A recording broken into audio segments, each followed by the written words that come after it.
So today, as I said, we're hosting a very special webinar. We're very fortunate to have Sherry Franjevic here,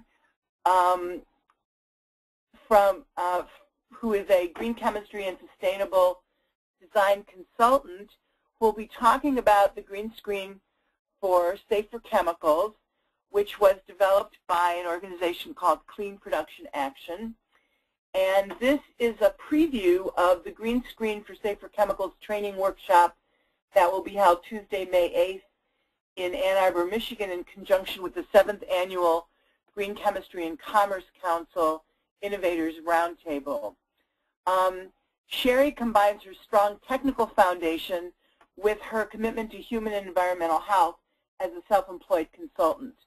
For the past 5 years, Sherry has been partnering with organizations such as Clean Production Action and facilitating diverse multi-stakeholder groups such as the U.S. EPA Design for the Environment Technical Committees.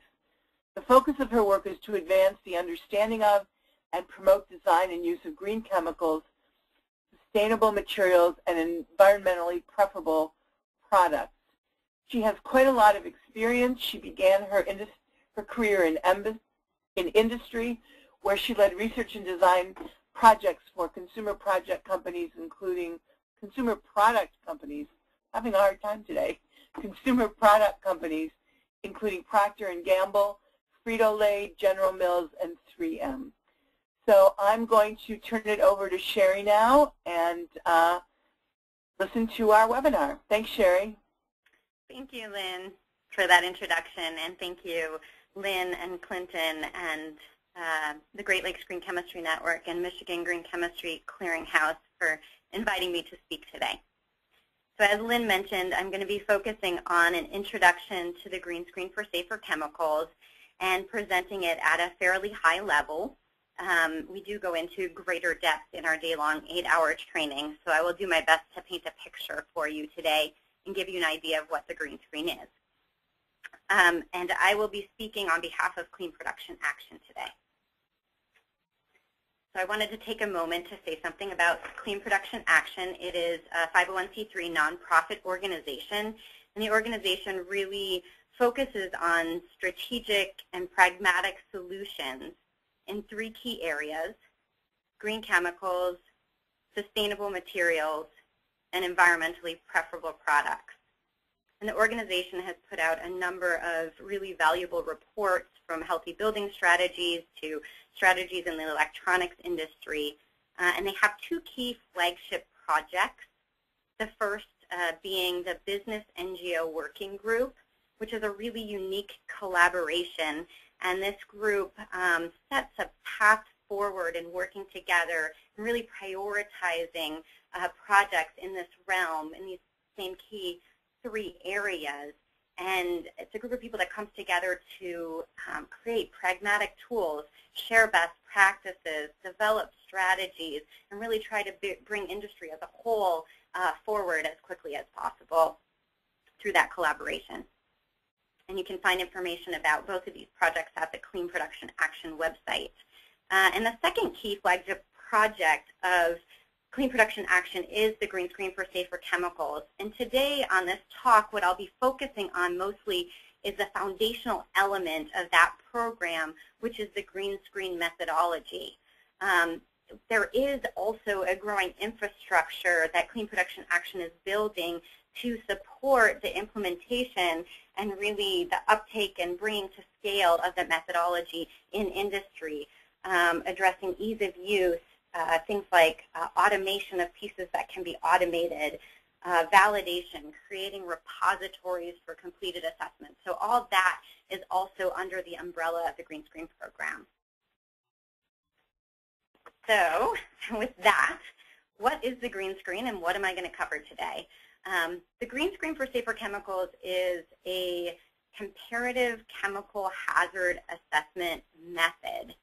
And what I want to talk about in my talk today is just to start with some foundational concepts upon which the GreenScreen was built, then talk through on a very high level how it works, and then the third piece, just talk about some case studies and key applications of the GreenScreen today.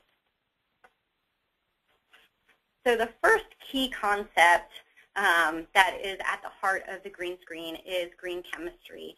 And I'm assuming that everyone on this phone call is quite familiar with the definition that Paul Anastas and John Warner put out for green chemistry of reducing or eliminating the use or generation of hazardous substances. 5 of the 12 principles of green chemistry are really largely incorporated and form a foundation of the GreenScreen methodology, and those are listed on the right-hand side. And what the GreenScreen really looks to do is to take these foundational principles and then design metrics around how to implement these principles. So for example, using safer solvents and auxiliaries, how do you measure what's safer and how do you select a safer solvent or auxiliary? So that the GreenScreen takes it to that pragmatic level from these foundational principles. The second key concept is a principle of some of the really instrumental work at the U.S. EPA's Design for the Environment program. And the idea here is that every chemical in a given product is there because it serves a specific function. Maybe it's there to make a plastic more pliable, or it's there to prevent degradation of a certain type of product. Maybe it's an antioxidant or a stabilizer.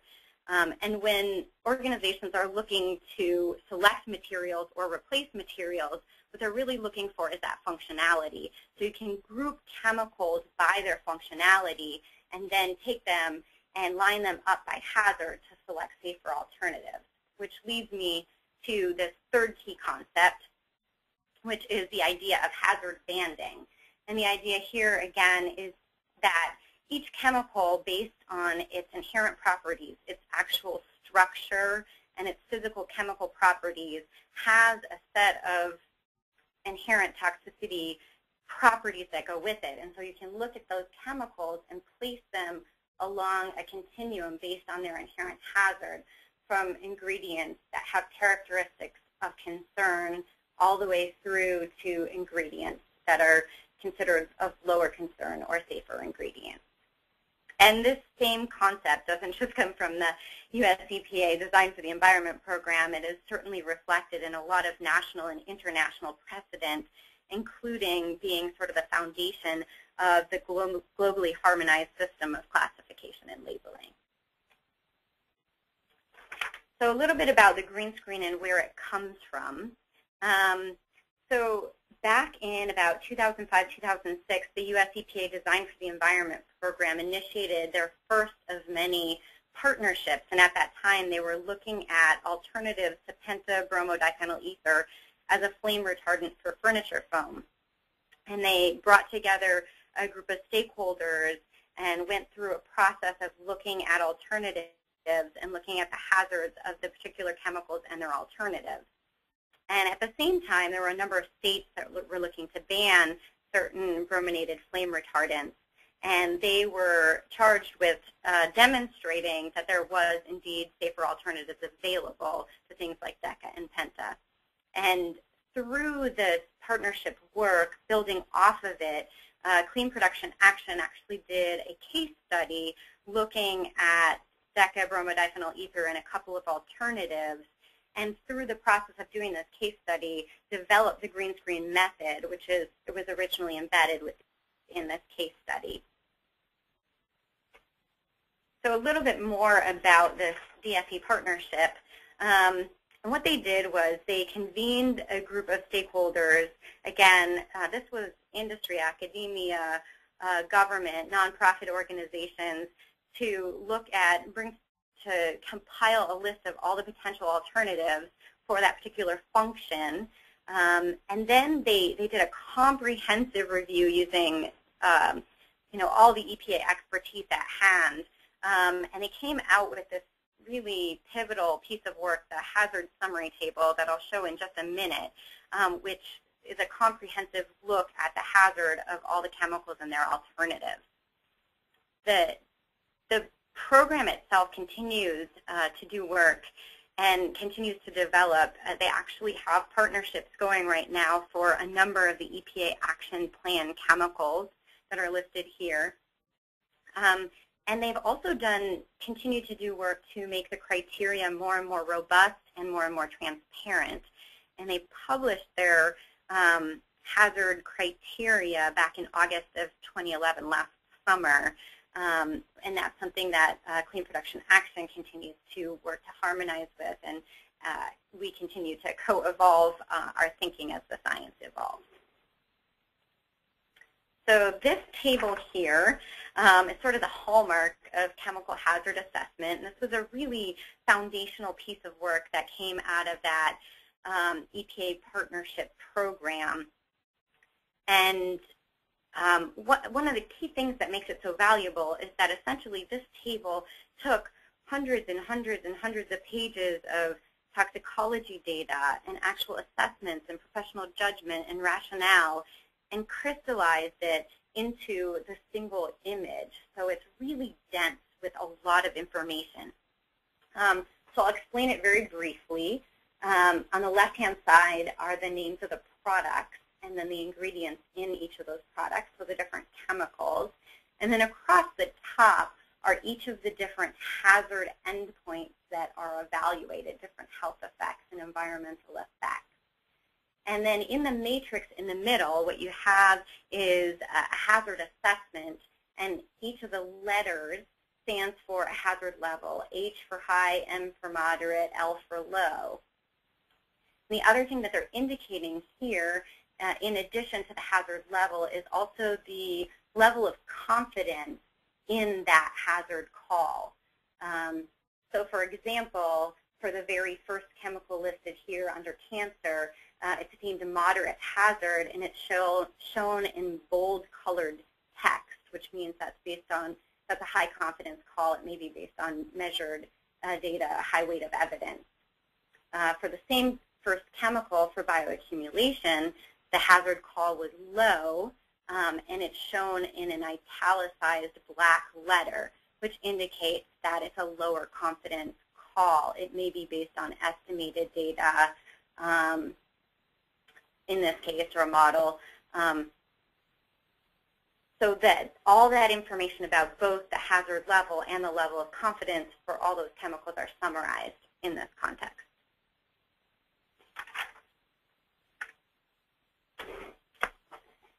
So with this work, the intention of the EPA is to put all this information together so that companies could take this information and use it to make informed decisions.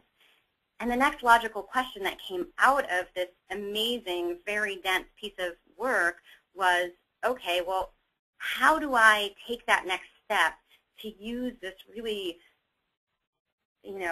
detailed information to make a material selection decision?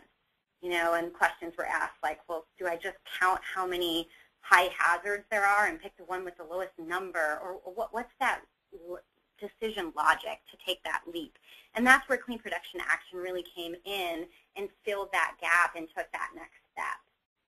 And so the real key value add of the GreenScreen is it takes that hazard assessment information, building off of what the EPA approach had done, and it takes it and builds a decision logic such that chemicals can be placed along a continuum, like the hazard banding we talked about earlier, from benchmark 1 to benchmark 4, 1 bad, 4 good, and allows that to be another key piece in decision making.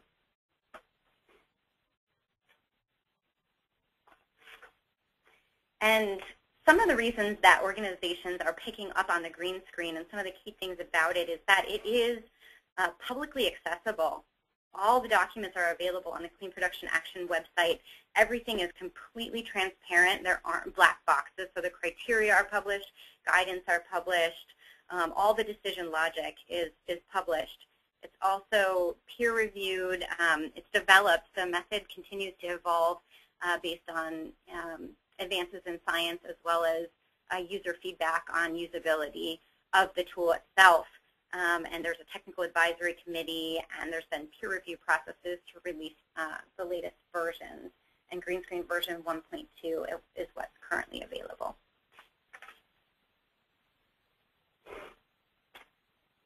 So the next piece that I wanted to go through at a high level was how the GreenScreen works, or how you actually do an assessment. And it's 3 key steps. The first is to assess and classify hazard. And basically that step is generating that hazard summary table that we showed, that table 4-1 from the US EPA. It's something like that you're generating through that process. The second is to apply the benchmarks so that you're binning the chemical from benchmark 1 to 4. And the third is to then use that information to make an informed decision. So these are the hazard endpoints that are included in the GreenScreen. It is a relatively comprehensive set of hazard endpoints, and it's based on a lot of different national and international precedent. Some of the primary sources include the globally harmonized system of classification and labeling, both the US EPA New Chemicals Program and DFE, Designed for the Environment Program, and the Organization of Economic Cooperation and Development, or OECD, Screening Information Data Set. The hazard endpoints are grouped. The group 1, human health, tend to be more chronic endpoints or relatively severe hazard endpoints. Group 2 tend to be either more acute effects or more potency-based. And then there's also the environmental toxicity and fate, as well as physical hazards, which were put in there largely to address worker health and safety concerns. So for each of these hazard endpoints, there is a very detailed set of criteria that are used to classify each endpoint at a given hazard level. And depending on the different endpoint, there may be up to 5 levels from very low to very high hazard. And there are 2 different sets or types of criteria. There's criteria that can be applied to data that's available, that may be measured data or estimated data. Those are largely based on the Globally Harmonized System of Classification and Labeling, or GHS. We also include a list-based portion. And the idea here is that if there are already chemicals that have been assessed comprehensively by experts, vetted, and there's relative consensus amongst the scientific community about their hazard, there's no reason to redo that work. So streamlining and making things more cost-effective, we've put a lot of effort into actually taking over 500 lists and list categories and translating them into these hazard levels, and have even taken steps to automate that through various partnerships. So that piece of it can happen instead of in hours, it can happen in seconds. And then that's combined with the piece that still needs a lot more professional judgment and human interaction with the data assessment and looking at multiple sources and identifying appropriate analogs. So coming out of this first step, what you get looks similar to what the DFE hazard table looks like. Again, in developing this, we're doing a comprehensive search of all available information that's out there. So it is based on specific measured tests, but it can also be based on professional judgment, analogs, read across, models. All available information is used. And the other thing I will point out here is that there is, in addition to the different hazard levels, there also is this DG, and that refers to a data gap. And what that means is that given all the available information and data that are out there and all the professional judgment, there still is insufficient information to even make a call on that hazard. Maybe the mechanism of action isn't well enough known, or there's not a suitable analog for that chemical. So those uncertainties are highlighted in the hazard summary table, and they do also get incorporated into how the chemical is benchmarked. So it gives an indication of known hazard as well as uncertainty. The second step is to apply the benchmarks, which is really the heart of the value add that Clean Production Action offers with the GreenScreen method. And the benchmarking is really where the prioritization and the subjectivity and the values get built in.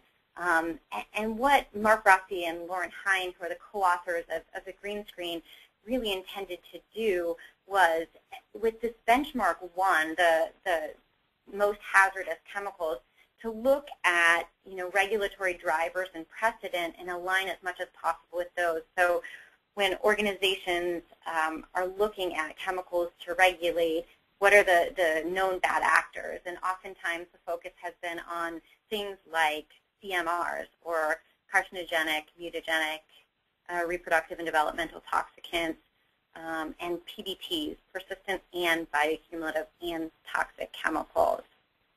So that was how sort of benchmark 1 got aligned. Benchmark 4 is very aspirational, so low hazard across the board.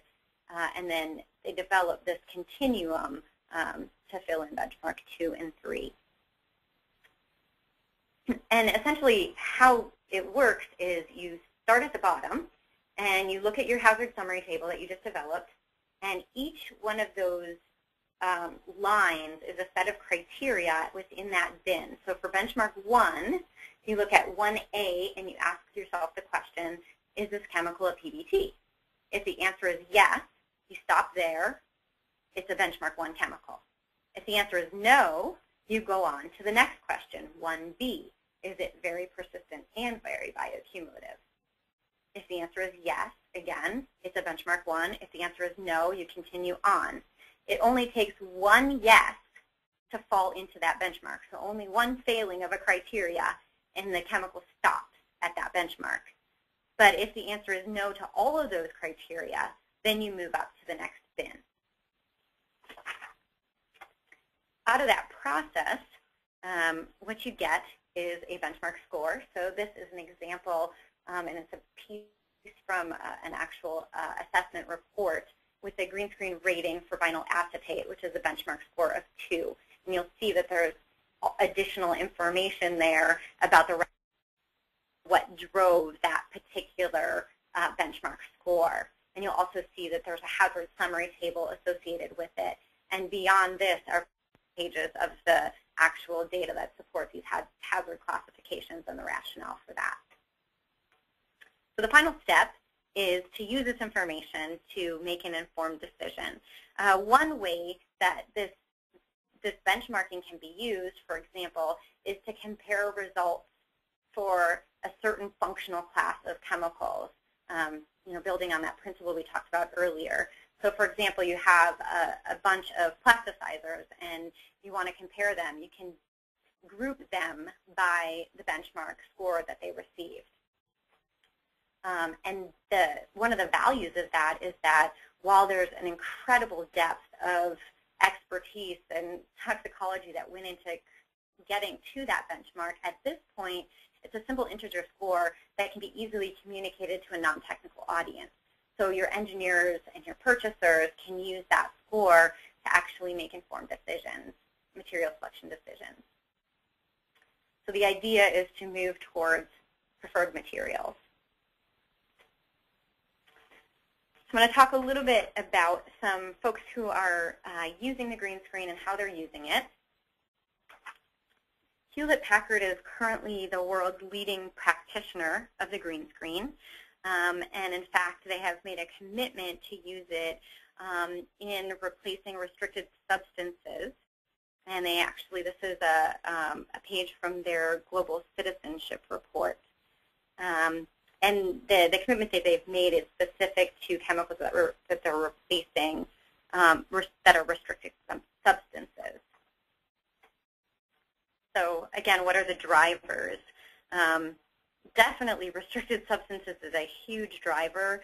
The number of restrictions is continuing to increase, more jurisdictions, more reporting requirements, and there's even some, for example, state legislation is starting to require alternatives assessment or specify it. And so an example here of a state legislation is the California regs, the Safer Consumer Product Regulations in draft form that we're all aware of. The historical approach to addressing material restrictions has been to essentially look at all unregulated substances as on par or equally available, and then use selection criteria based on cost, function, reliability, manufacturability. And the issue with that approach, of course, is that you may be jumping out of the frying pan into the fire. So you may be making what's known as a regrettable substitution. You may select a chemical that happens to have a very similar structure to the one that's being regulated, which is why it maybe produces a function in such a nice, easy drop-in way, but it may also have very similar toxicity profile because of that. So it may be the next one on the list to be regulated. So taking a more active approach is looking at hazard as at this first level, at the entry level of what crosses the gate to a potential replacement, and ensuring that the chemical that you're moving towards is actually inherently lower environmental impact or lower hazard than the chemical that you're moving away from. And the idea here is not only to avoid future regulatory impacts, but also avoid unintended consequences of human health and environmental health. And really taking a more proactive approach, or the idea of future-proofing, moving towards developing products that won't be regulated anytime soon. And there is a really strong business case to do this. Of course, replacing materials is very expensive. For a company the size of Hewlett-Packard, with the complexity of their supply chain, it can cost them $5 to $50 million to replace a single chemical in their supply chain. So it makes really good business sense to get it right the first time. So HP started out just with a little pilot program where they were looking at different tools that were out there and testing out the GreenScreen to see what it can do. And what they found was that it was really effective at differentiating between chemicals that they were looking at, different alternatives. And they've moved into a phase where they actually have a mandatory program. An example is for their PVC alternatives, where suppliers are required to provide a GreenScreen assessment and benchmark of the material in addition to other information. And it's kind of to get in the gate to be considered as an alternative. And they've been successful with this program. They've actually done a number of trainings with some suppliers, and they have implemented this program and have been able to approve a number of materials. And just another note is that Hewlett-Packard and others, again, use this GreenScreen, or the comparative chemical hazard assessment, as a piece of their decision-making process. It doesn't mean that it's the only tool in their toolkit, but they add it in as a really important piece, and they add it in at the front end and early in design decisions or material selection decisions, but still use all other available tools for looking at broader impacts and context as well. So the second example that I wanted to point out was Poly1. And Poly1 is a plastic manufacturer, a supplier of halogen and phthalate-free products, and they got into this whole thing through their relationship with Hewlett-Packard. They are a supplier of Hewlett-Packard. And what they found was that the GreenScreen for them ended up being a very valuable tool in product development. And so Jonathan Plisco says, the more you know about what you're putting into your products, the more likely you are to make better choices in product development.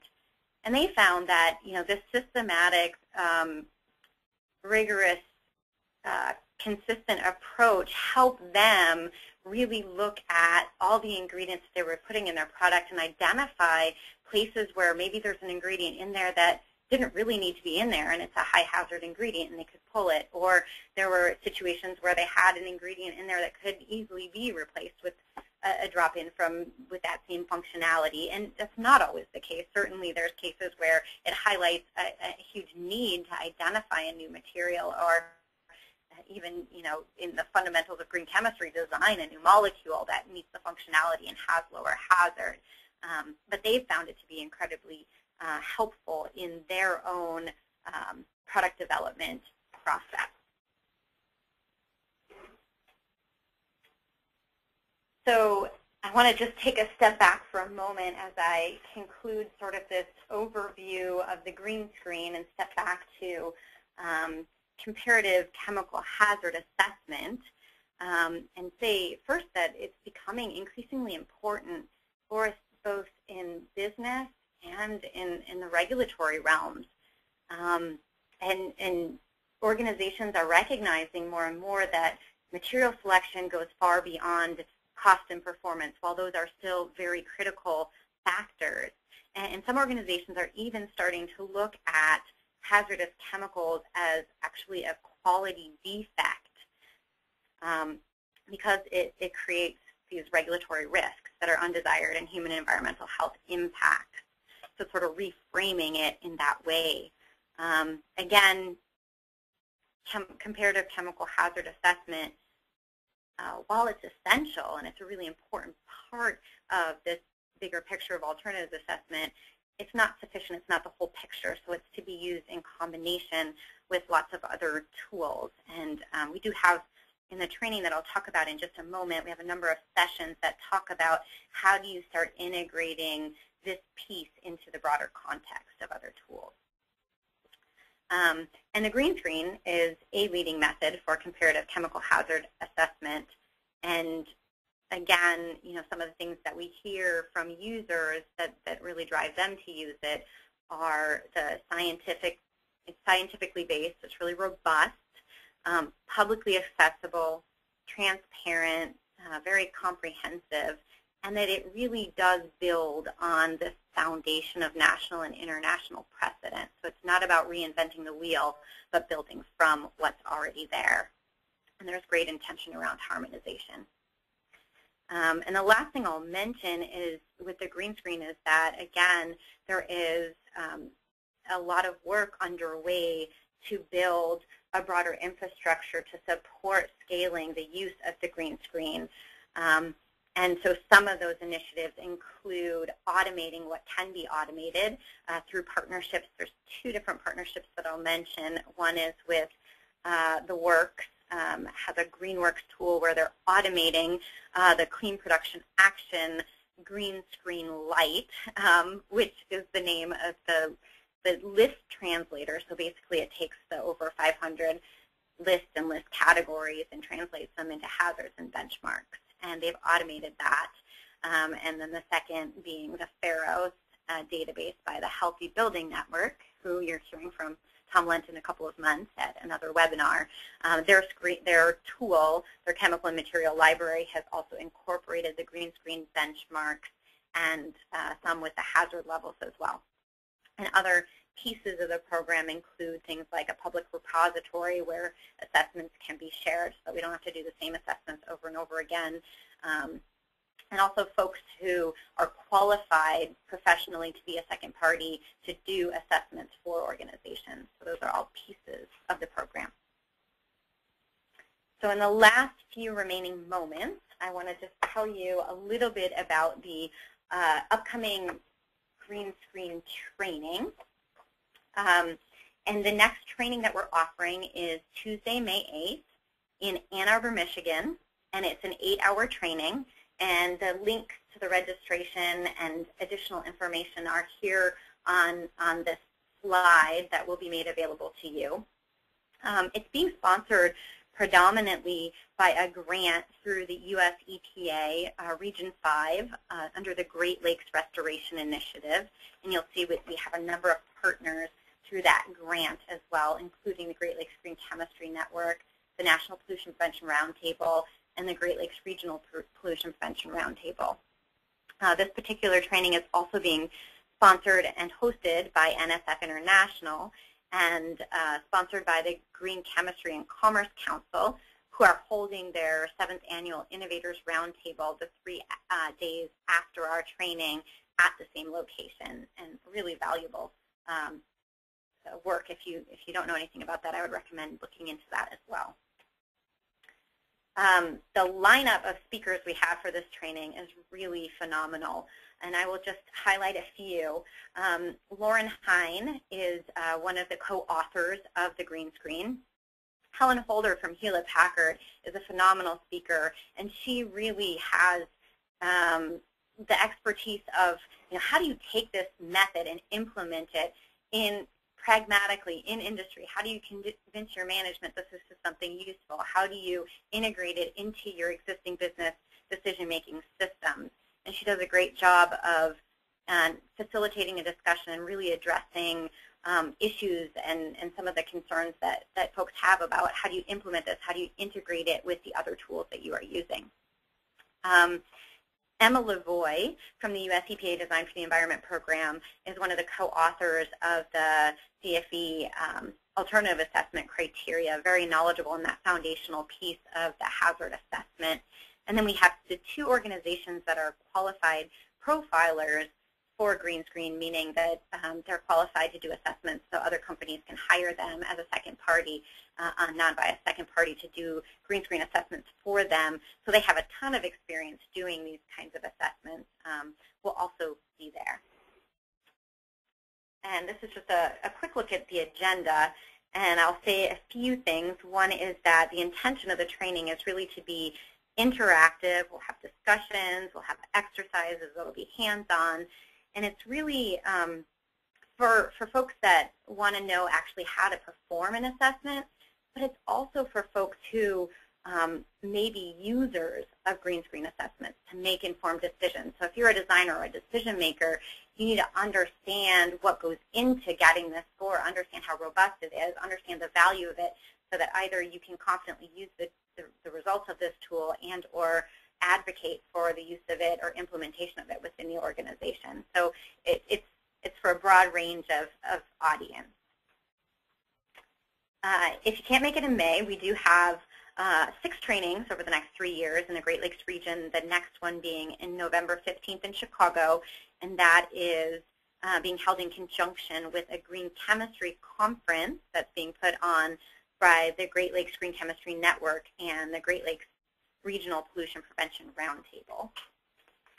And just wanted to make sure that I had in here a slide where you can get additional information. And it is where you can get training information. It's also where you can get tons more information on the GreenScreen itself. You can download all the method documents. There's an incredible amount of resources on the Clean Production Action website. And we do have a place where you can sign up for the GreenScreen listserv so that you'll be updated when the method updates or when there's additional trainings and things like that. Alrighty. So with that, I would like to thank you all. And I believe Lynn is going to facilitate the discussion from here, and I'm happy to take questions. Thank you so much, Sherry. I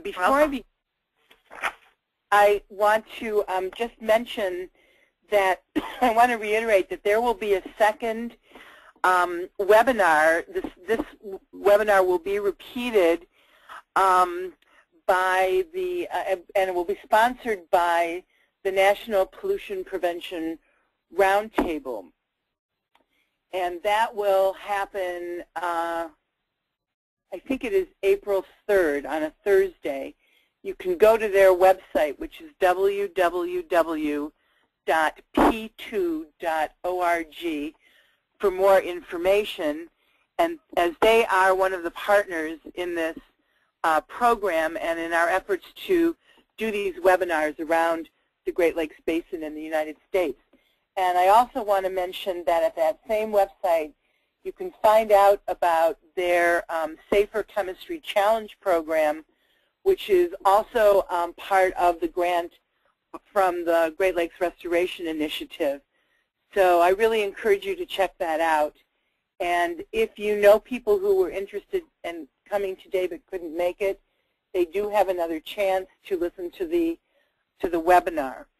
And this also goes to the first question that we got, which was a request for a copy of the presentation for the students of the questionnaire, and we hope to have, we definitely want to get this into as many hands as we can.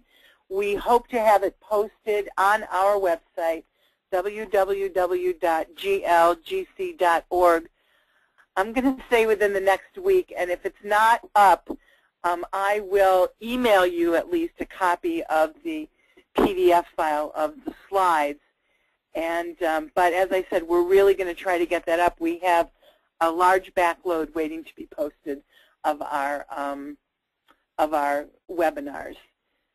So the other question, we received two other questions, and let's see. I'm sorry that I'm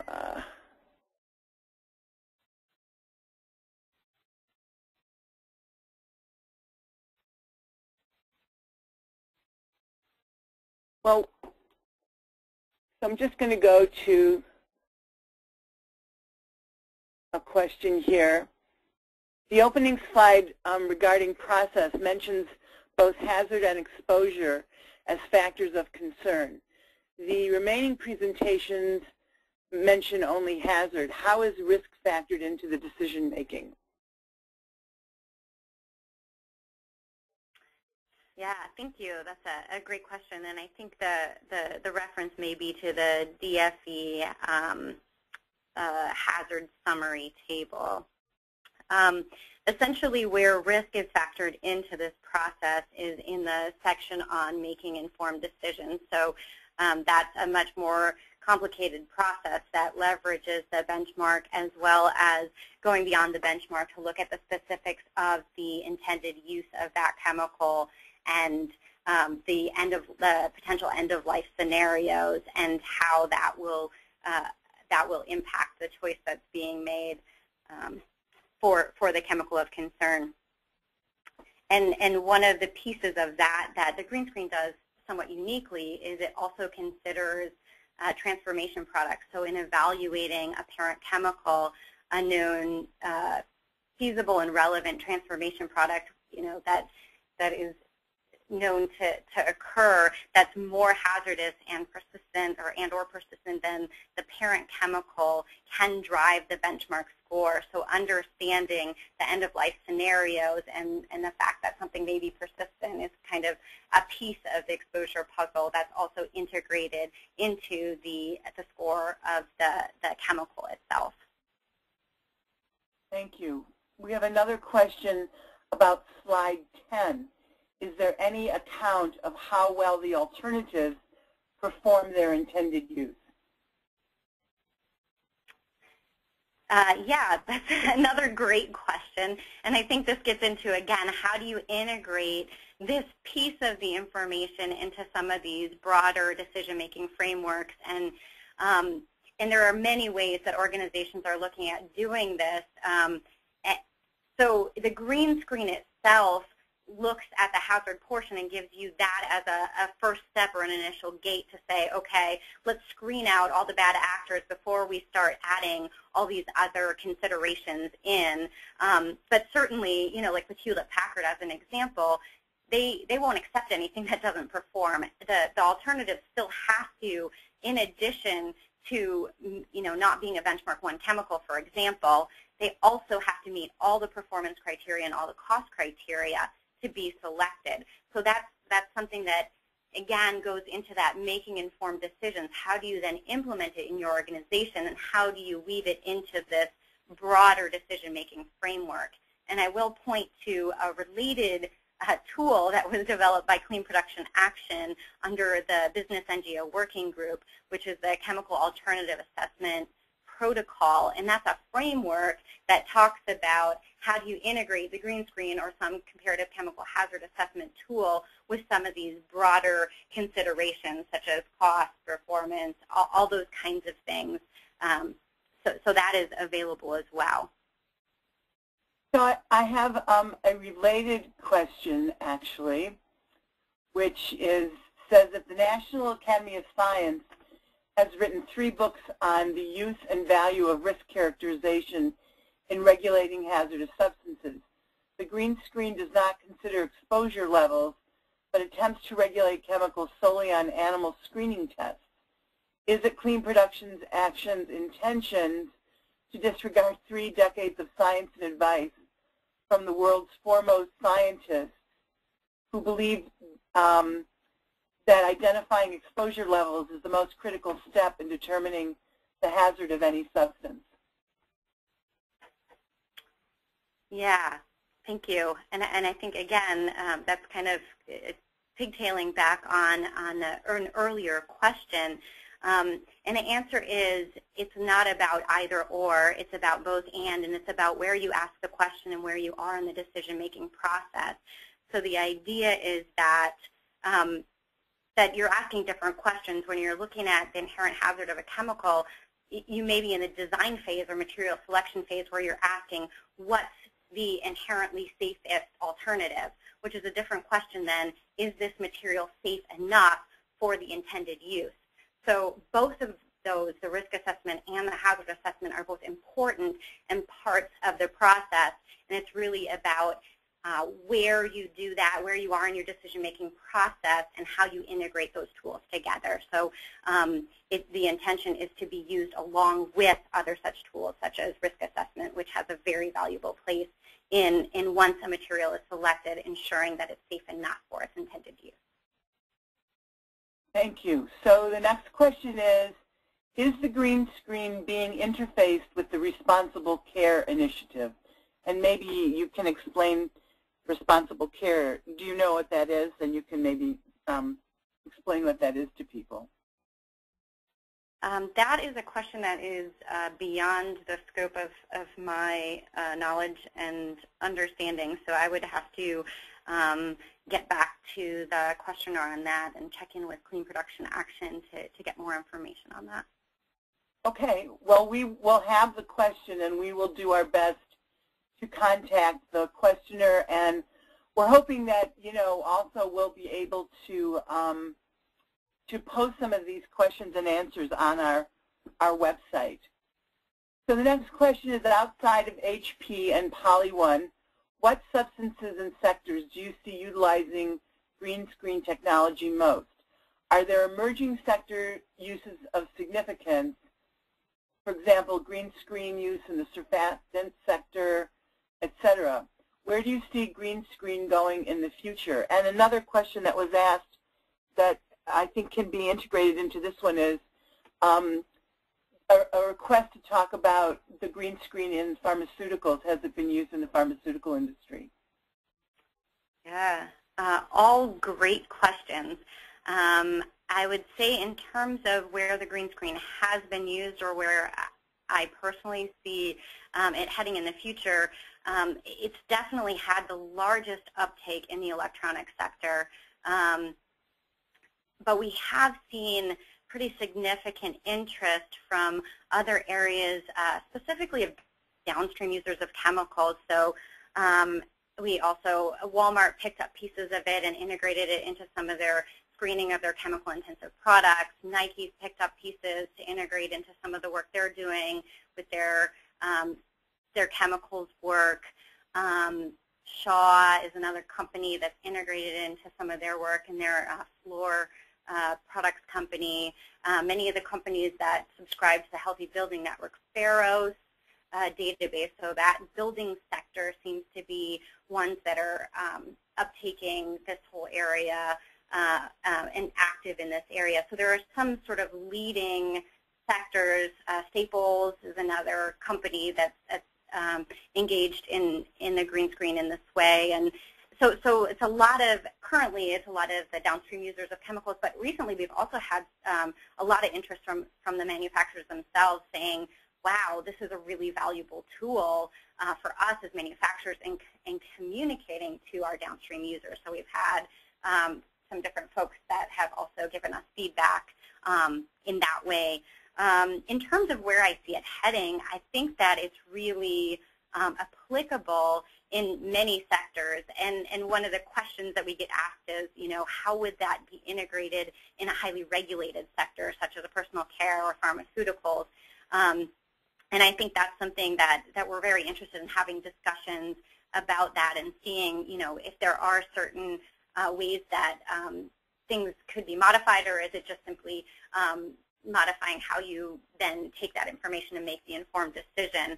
But I think that really it's wide open, and the uptake has been a lot about the initiative of the organizations to really be very proactive in terms of chemical management and selecting safer alternatives. And so I think that's been a big driver. I also think that potentially the regulatory environment will continue to be a big driver in more companies getting engaged in alternative assessment and looking for these types of tools. Okay, we just have 5 minutes. I'm going to try to squeeze in 2 more questions really quickly. The first one wants you to put up the screen again so that people can see again how to subscribe to the GreenScreen listserv. Okay. So maybe you can do that while I'm asking the last, what will probably be the last question. Does Clean Production Action or their partners provide direct technical assistance, that is sector or site-based GreenScreen application, to any specific entities? Is there a particular focus in where CPA is seeking to apply GreenScreen more vigorously than others? I think you've answered a little bit, but maybe you can be more specific with this question.